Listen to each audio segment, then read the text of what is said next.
Welcome to Family Drama Stories from Reddit. Real family drama told from the heart. Let's begin. Evelyn. James never expected to find her childhood home turned inside out. One quiet Sunday evening, she pulled into her driveway and froze. Boxes were stacked across the porch, a minivan in her spot, toys littering the lawn, but nothing hit harder than the sight of her younger sister, Marissa, waving like a guest who had arrived early. Only Evelyn wasn't the guest, this was her home.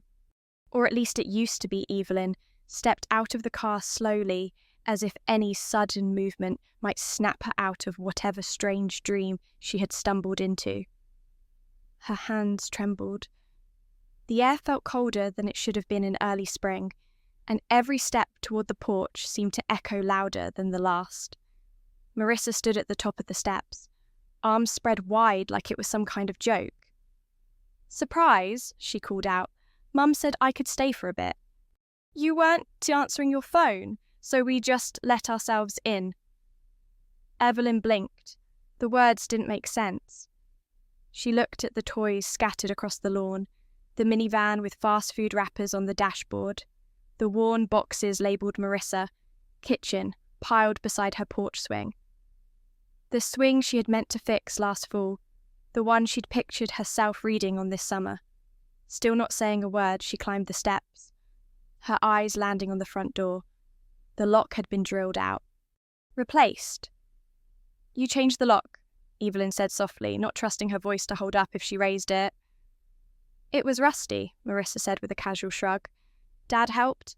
You'll thank us, seriously, it was sticking like crazy." Evelyn looked closer and saw the glint of new metal, the edge around the deadbolt rough and splintered. She wasn't sure if it was the lock or her nerves that snapped first, but something cracked. "This is my house," she said almost to herself. "You had no right."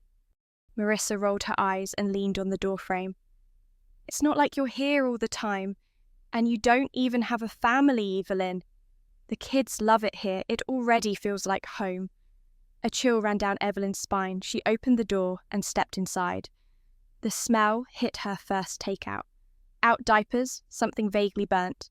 Her quiet little home, once filled with the scent of lemon polish and lavender candles, now echoed with children's shrieks and the blare of cartoons. She turned slowly, and there were her parents, sitting on the sofa like they belonged there, like they hadn't schemed to let Marissa take over her life's work. Dad stood up, folding his arms like he was preparing for court. "We didn't want it to come to this," he said, the tone already defensive. "But you forced our hand." "I forced your hand," Evelyn asked, her voice tight. "You drilled out my lock. You broke into my home." "It's not breaking in," her mother cut in gently, as if she were explaining to a child. "We had a key, the lock was broken, and we have a rental agreement. It's all been arranged." Evelyn felt a laugh rise in her throat, dry, bitter, humourless. "What? Rental agreement?" Marissa pulled out a folded paper from her purse like it was a magic trick. "This one? You signed it digitally. It's legal." "No, it's not. I never signed anything. You didn't check your email," Dad added. "That's on you." Evelyn turned toward the door, her hand shaking as she pulled out her phone. Her voice was steady now, colder than the air outside. "Then the police can sort this out." She didn't wait for their response. She called 911 and calmly explained that her home had been broken into, that people were claiming tenancy based on forged documents, and that she needed an officer on site. As she ended the call, Marissa called out, "You're being dramatic, Eve. Come on, let's just talk this out." But Evelyn didn't want to talk. She wanted her home back, and for once she wasn't going to beg to be respected. Out the window, she saw the police cruiser turn onto her street. Her parents stood up.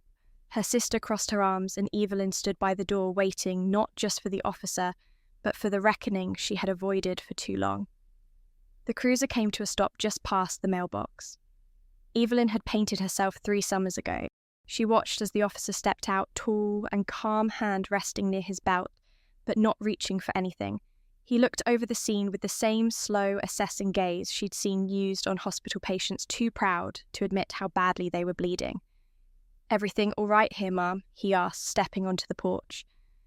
Evelyn nodded once. "No," she replied, voice steady. "This is my house. These people broke in while I was gone." They replaced the front lock. They're claiming I rented it to them, but I didn't. I never signed anything. The officer glanced behind her to where Marissa stood, holding up the fake rental agreement like it was a badge. He asked for Evelyn's ID, and she handed it over without hesitation. Her license had the address printed clear as day. I have the deed inside too if you need it, she added. Let me speak with them first, he said. He walked over to Marissa, who immediately flipped her hair, smiled too wide, and began a nervous laugh. Evelyn had seen her use on teachers, landlords, even police before. It usually worked, but not today. The officer examined the rental document and frowned. There's no signature here from Evelyn. She signed it digitally, Marissa said quickly. Check the timestamp, and do you have proof of that? Marissa hesitated, then opened her phone, scrolling without direction. Evelyn. Knew there'd be nothing to find. I've also got security footage, Evelyn said from the porch. There's a Ring camera on the door and one inside. I have clips of them entering the property with a drill and replacing the lock that got the officer's attention. He looked between them again, and Evelyn saw something shift in his posture, a quiet switch from neutrality to certainty. Ma'am, he said, turning back to Marissa, I'm going to ask you and your family to gather your things and leave the property immediately. If you refuse, this becomes an unlawful entry, and you may be detained. You're kidding, Marissa gasped, eyes wide. I'm not, he replied, hand drifting to his radio. You've got 10 minutes. Marissa's face crumpled. She turned to their parents, voice rising. You said she wouldn't fight back. You said it would be fine. Evelyn stood on the steps, watching it unfold like a play she'd seen, rehearsed too many times, just never performed in front of an audience with authority. Her father clenched his jaw but didn't speak. Her mother looked somewhere between indignant and embarrassed, her voice quiet as she muttered, You're breaking this family apart, Evelyn. Evelyn said nothing. There was nothing left to say. They moved slowly, packing up bins of cheap toys and mismatched blankets, whispering complaints to each other like children caught stealing cookies. Marissa cried loud theatrical sobs that had once made teachers offer extra credit or neighbours offer sympathy. But Evelyn didn't move. She just stood there, arms crossed, her silence louder than anything they could throw at her. The officer stayed nearby, watching carefully. After a few moments, he stepped close and asked, Would you like to press charges? Evelyn hesitated, her eyes on Marissa's kids, confused, tugging at their mother's coat, asking if they were still getting their own rooms. Not yet, she said softly. Not if they leave peacefully, but I want it on record. Everything? He nodded, understood. I'll file the report. I recommend changing your locks right away. I already have a locksmith on speed dial, Evelyn replied. 15 minutes later, they were gone, but just before the minivan pulled away, Marissa stepped out again. Her makeup had smeared her belly round beneath her coat. She cradled it with both hands, as if it might shield her from what she'd done. I'm pregnant, Evelyn, she said, voice trembling. Do you really want your niece or nephew to grow up homeless because of you, Evelyn? Looked at her heart pounding, not with pity, but with the memory of all the times she had let guilt make her small. You broke into my home, she said evenly. You lied to the police. You forged a lease in my name. I'm not the one putting your baby at risk. You did that, and you are not welcome here. Not anymore. Marissa's face twisted, but she said nothing more. She turned and climbed into the van. Evelyn watched the car disappear down the street before she sat down on the steps, the adrenaline draining from her limbs all at once. The officer gave her a polite nod and returned to his cruiser. The house was quiet again. Too quiet, but at least now it was hers again. Evelyn didn't go inside right away. She sat on the steps for a long time, staring at the spot where the minivan had disappeared. The porch was scattered with damp leaves, the swing still creaked in the breeze, but the silence that settled over her now felt different. It wasn't emptiness, it was something heavier, grief maybe, or the slow return of space that had once been hers alone when she finally stood up and stepped inside. The smell still lingered, diapers, reheated, takeout, something sour in the trash. She opened every window. She turned on every light. She moved through each room slowly, wiping down surfaces, collecting small reminders of Marissa's invasion. Crayon marks on the hallway wall, baby wipes in the bathroom sink, a half-eaten sandwich stuffed between the couch cushions. She didn't cry. She didn't scream. She just cleaned like she had after her mother's hip surgery, like she always had when no one else would. An hour later, the locksmith arrived. He was a young man, probably no older than Marissa, polite and efficient. He replaced the lock, installed a keypad, and handed her a temporary code. She watched him drive away before resetting every camera in the house and checking every window, every latch, every point of entry.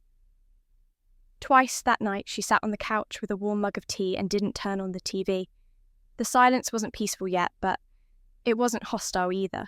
It was hers to fill. The next morning, she logged on to social media to check her messages. Her inbox was overflowing. Some were kind, cousins, old friends, even a few colleagues who had heard what happened and offered words of support. But there were others too, sharp-edged, passive-aggressive little barbs dressed as concern. Maybe you could have just shared. She's your sister after all. Family sticks together. She didn't answer any of them. She didn't even read most past the first line. But one message stood out. It was from her father's older sister, Aunt Denise. They hadn't spoken much in recent years, but Evelyn remembered her as the only adult in her childhood who didn't treat Marissa like royalty. Her message was short, simple, but it hit Evelyn like a warm breeze through a long-sealed window. I saw what they tried to do. You don't owe anyone your home, sweetheart. Proud of you. If you ever need a place for holidays, our door's open. Evelyn read it 3 times before saving it. She hadn't realised how much she needed someone, anyone, to say those words. The days passed quietly. She avoided calls. Her mother tried twice, once from the landline, once from a new number, but Evelyn let them ring. On the 4th call, she picked up more out of curiosity than kindness. Her mother's voice was strained, heavy with something halfway between guilt and performance. "We didn't raise you to be cruel, Evelyn." She didn't respond. "You could have just shared. Marissa's going through a lot. You're alone. What difference does it make?" And just like that, the mask slipped again. All the years of gaslighting, guilt-tripping, emotional manipulation came flooding back. Evelyn felt the familiar tightening in her chest, but it didn't consume her this time. It clarified her. "I'm not alone," she said. "I'm free." Then she hung up and blocked the number. That night, she ate dinner at her kitchen table with a candle lit and no distractions. No tension in her jaw. No bracing for the next blow. It was the first peaceful meal she'd had in her own home since she'd bought it. Spring came quietly. The flowers she had planted the year before began to bloom along the walkway, bright spots of pink and yellow against the green. She cleared out the guest room, replaced the bedding, painted the walls soft ivory.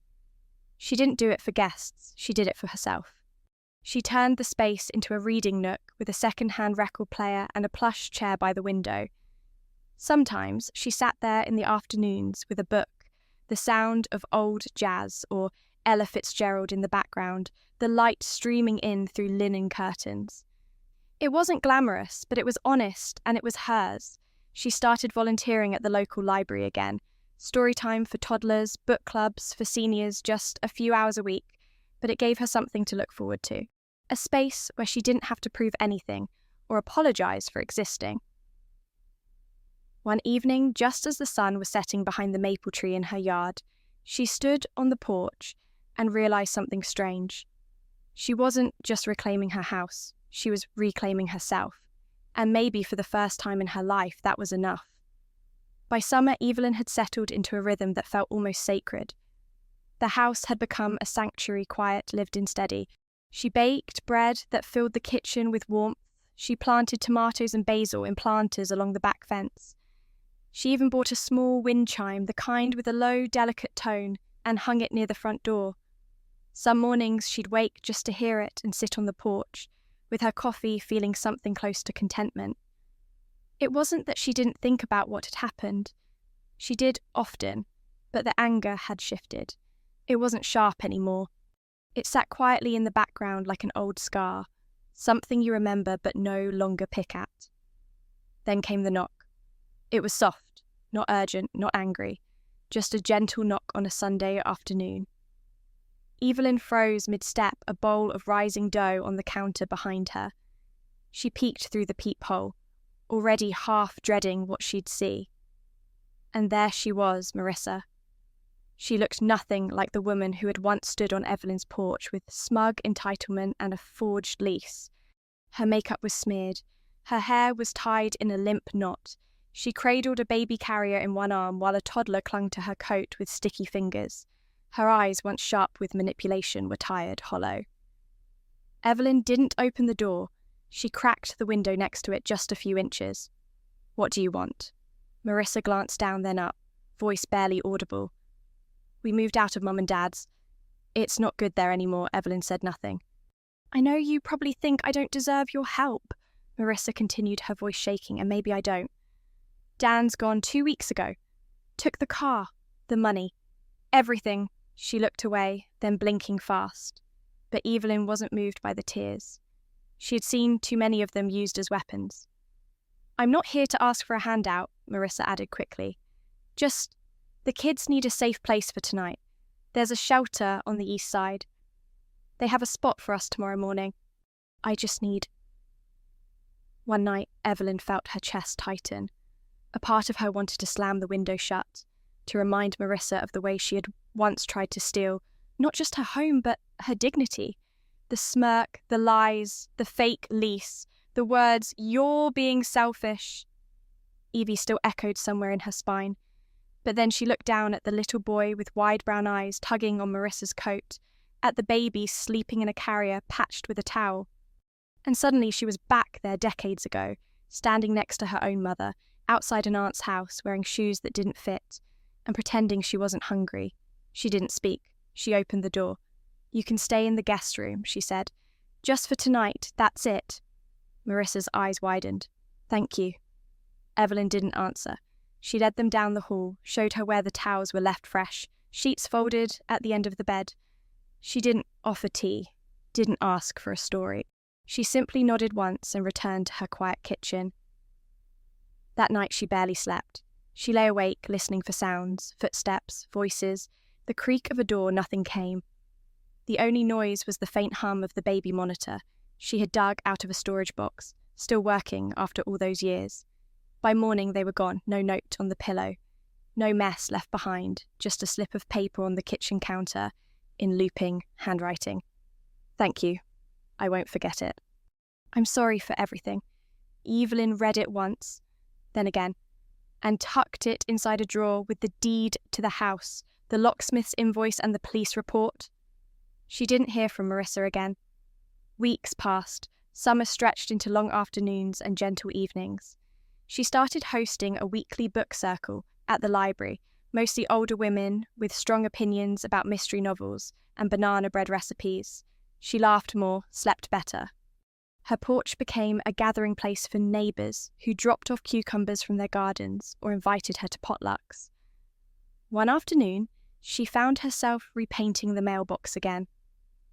The same soft blue, the same care. Only this time, she wasn't doing it to prove she belonged. She was doing it because she did. Later that fall, a card arrived in the mail. No return address, just a simple envelope with a photograph tucked inside. It was a baby girl. Wide eyes, round cheeks. The back of the photo read, "Her name is Hope." There was no signature. Just that single word. Evelyn stood on the porch, holding it for a long time. She didn't cry.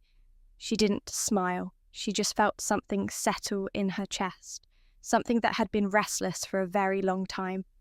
By the time the leaves began to turn, Evelyn had come to appreciate the slow rhythm of her days, her calendar no longer filled with obligations. She didn't choose. Her phone no longer buzzed with demands disguised as affection. She had carved out a life that was hers alone, a life filled with soft moments. Not silence forced by fear, but one earned through peace. Thanksgiving came with little fuss that year. There were no tense invitations, no guilt-tripped family phone calls, no last-minute begging. Evelyn spent it with Aunt Denise and her cousin Stephanie, who had become something of a sister over the past few months. They made cranberry sauce from scratch, laughed over old stories, and when the dessert came, Stephanie raised a glass. To Evelyn, she said with a smile, "For finally taking what's hers." The table clinked with gentle laughter and warm agreement, and for the first time in her life, Evelyn didn't feel like the extra chair. She was no longer the background figure in someone else's celebration. She was part of the toast. The winter that followed was quiet. Gentle snows coated the rooftop, and Evelyn took to walking each morning bundled up in the scarf her grandmother once knitted. She'd nod at neighbours, pause to chat with the mail carrier, and return home to the sound of music playing softly from her record player. One evening, as she was organising old boxes in the attic, she came across a bundle of letters, birthday cards from her mother with sharp-edged reminders instead of love. Report cards she'd once been proud of but had never been praised for, and a yellowing copy of her college acceptance letter. She held it in her hands for a long moment before gently placing it in the donation pile. She didn't need to prove anything anymore. In February, a voicemail arrived. It was from her father. His voice was slower now, quieter like age, and regret had finally dulled the certainty he once wielded like a weapon. "Your mother's not well," he said. "Stress, maybe. Guilt. I don't know. I'm not calling to guilt you. I just thought you should. I don't know." Then silence. No follow-up. No apology. Just the faint crackle of breath before he hung up. Evelyn stood in her kitchen, phone in hand, and let the message sit. She didn't delete it. She didn't call back. She didn't need to. For the first time, she understood that closure didn't always come in a neat package. Sometimes it was the decision not to reopen old wounds. By spring, the garden had become her favourite place. The hydrangeas bloomed bright beside the porch, and she added new pots of rosemary and thyme to the windowsill.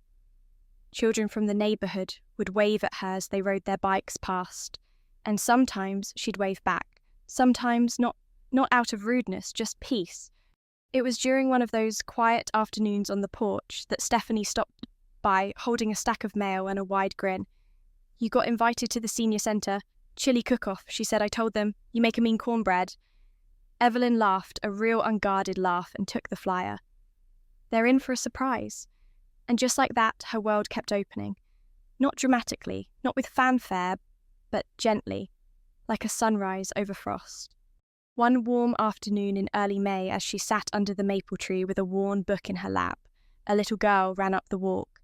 She couldn't have been older than 4, her curls bouncing her dress dotted with daisies. "Hi," the girl said, breathless. "Are you Miss Evelyn?" "I am," Evelyn said softly. The child handed her a folded note and ran back to a car idling at the curb. Evelyn watched her climb into the back seat before the vehicle pulled away. She opened the note. It was written in familiar handwriting. "Thank you for giving me one more night. I didn't deserve it, but Hope did. I'm still figuring things out, but I meant what I said. I won't forget. She knows your name. I made sure of it." Evelyn folded the paper and tucked it into her book. She looked out across her yard at the blooms pushing up through fresh soil, the chimes singing lightly in the breeze. No drama, no confrontation. Just a note and a name. She didn't know what the future would bring for Marissa or for Hope. But she knew this. She had done what she could. She had protected her peace. She had honoured her truth, and she had chosen, again and again, to live her life on her terms. The wind picked up slightly, tugging at her scarf. Evelyn leaned back in the chair, closed her eyes and smiled. She had finally come home. There comes at a time in life when choosing peace means choosing yourself, and that's not selfish. It's survival. Evelyn's story reminds us that family is not just about blood. It's about respect, boundaries, and how people show up when it matters. Too often, we're expected to stay silent, to keep the peace, to give until we're empty, to carry others' burdens without complaint. But silence isn't love. Suffering isn't duty, and you don't have to earn your right to peace. For many, watching this story may echo your own years of being overlooked, used, or guilted into sacrificing your joy for someone else's comfort. But Evelyn's journey proves it's never too late to draw the line. Reclaim your space and start living on your own terms. Whether you're 35 or 75, it's okay to say enough. Have you ever had to choose peace over family? Have you walked away to protect your spirit? We want to hear your story. Leave a comment below. Your words may give someone else the strength to stand up for themselves too. If Evelyn's story moved you, please like this video and subscribe for more powerful tales of resilience, truth, and the freedom that comes from finally being heard.